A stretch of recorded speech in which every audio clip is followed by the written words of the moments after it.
Unhealthy life आजकल कौन नहीं चाहता। सबको अपनी हेल्थ को लेके बहुत सारे इश्यूज होते हैं। सब अपने आप को फिट रखना चाहते हैं।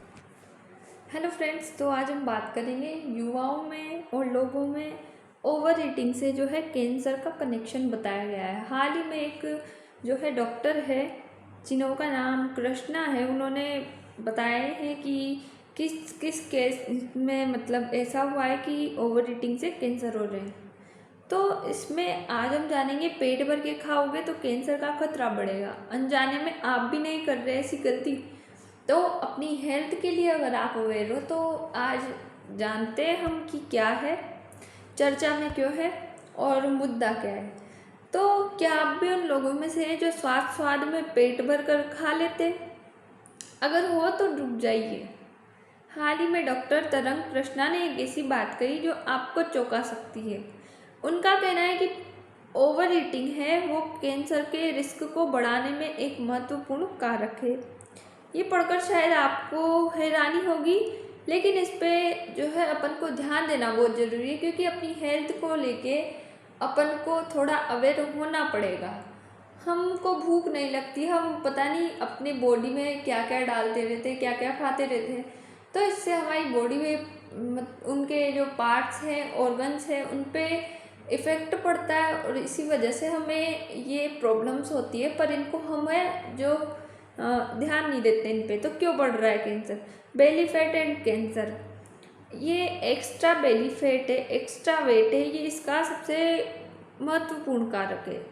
क्योंकि आजकल के लोगों में हम देख रहे हैं कुछ काम भी नहीं करते और ऊपर से बेली फैट जो लोग हैं वो 7-7 12 हार्स जो है स्क्रीन के सामने गुजार देते हैं। अपनी हेल्थ को लेके वो कभी, चलो वो तो उनकी मजबूरी है, पर वो खाने पे भी इतना ध्यान नहीं देती ताकि उनकी जो लाइफ है वो, उनकी बेली फैट है, उस पर भी वो थोड़ा बहुत भी कंट्रोल करने की कोशिश नहीं करते।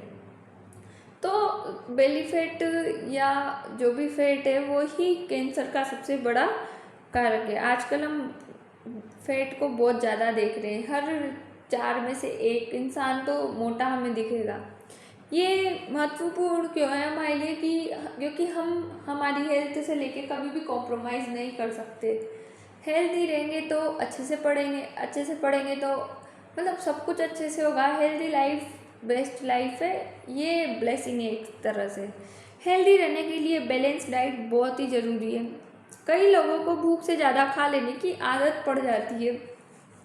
धीरे धीरे ये आदत ही हैबिट, मतलब ये शरीर को अंदर से खोखला कर रही होती है, पर ये अपन को पता नहीं चलता।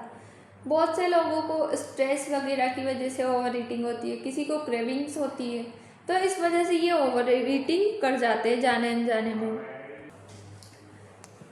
और कुछ लोग तो ऐसे होते हैं कि अपनी जो है बॉडी को लेके, बॉडी शेप को लेके बहुत से लोग होते हैं भूखे रहते हैं।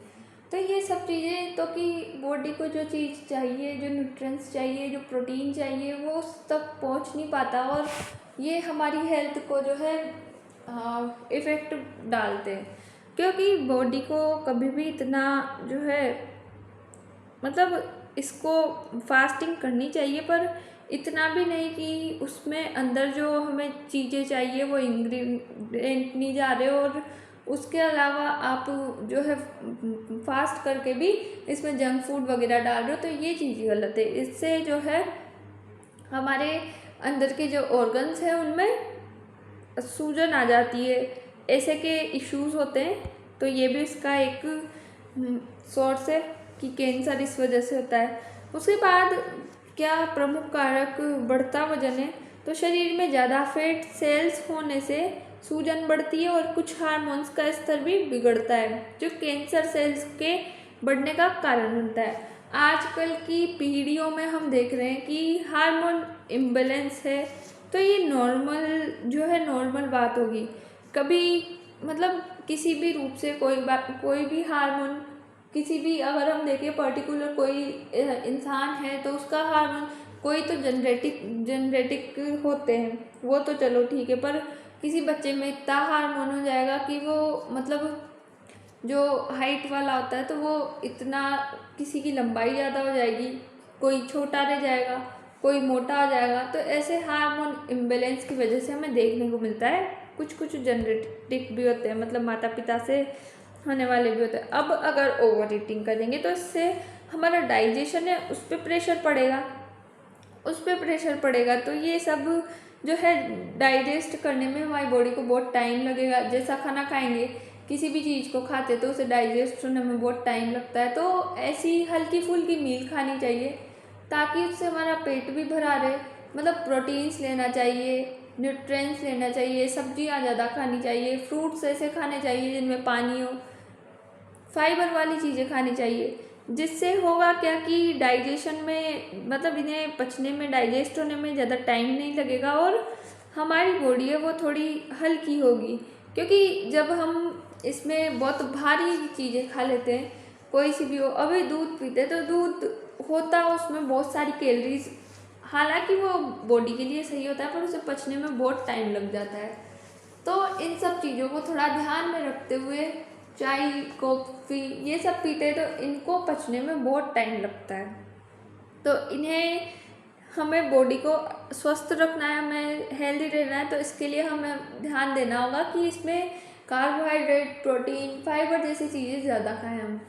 उसके बाद डाइजेशन पर दबाव, ये पाचन तंत्र पे बहुत ज़्यादा लोड पड़ता है और खाने को पचाने में मेहनत लगेगी सही अगर ज़्यादा खाएंगे तो, जिससे शरीर में ऑक्सीडेटिव स्ट्रेस बढ़ता है। ये स्ट्रेस कोशिकाओं को नुकसान पहुंचाकर कैंसर के खतरे को बढ़ाता है।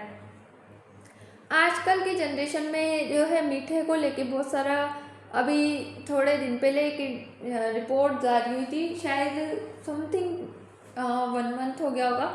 तो उसमें था कि जो बच्चे कैंडी खाते हैं बाहर से शॉप से खरीद के, तो उसमें सबसे ज़्यादा कैलोरीज होती है। अपन 1 चम्मच शक्कर खाएंगे, उसमें उससे भी डबल शक्कर होती है।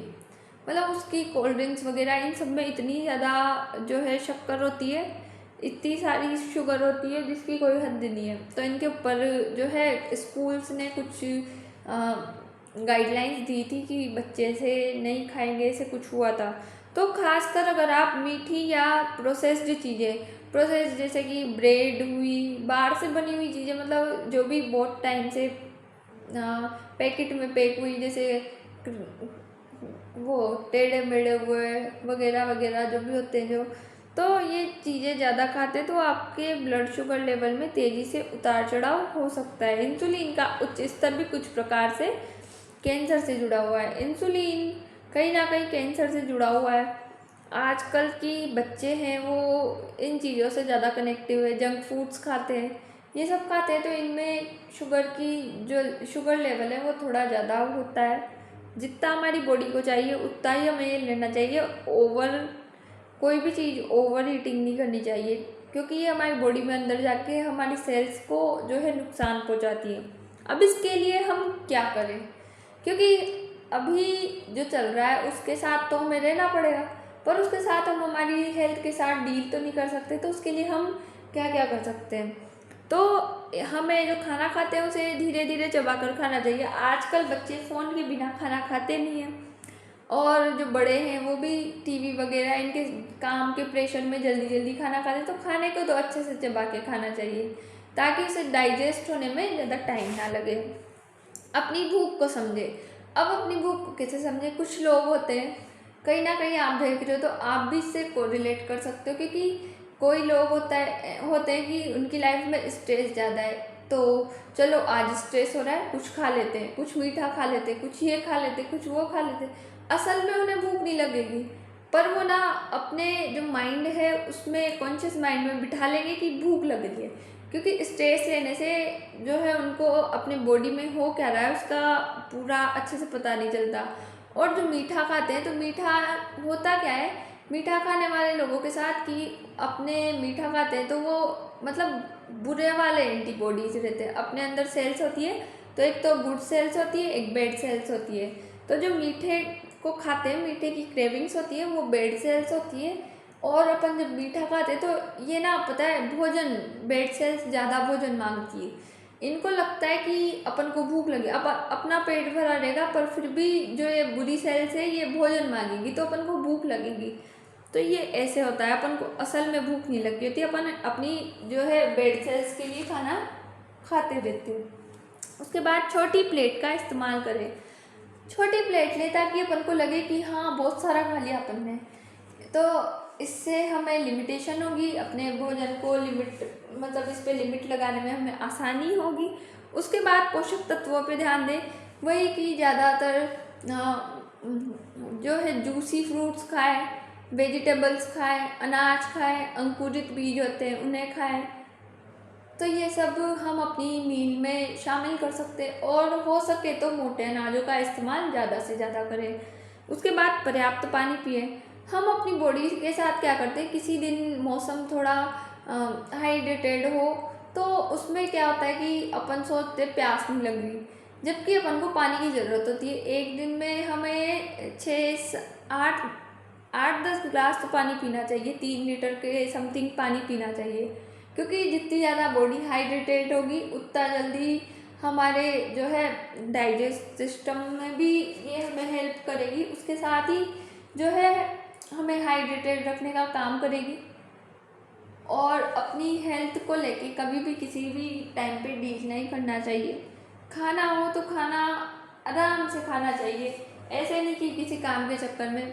पहले हेल्थ है फिर सब कुछ है, हेल्थ है तो वेल्थ है। तो इसी के साथ आज हम अपने चर्चा पे विराम देते हैं। Thank you so much. उम्मीद है आपको पसंद आया होगा। Thanks for watching.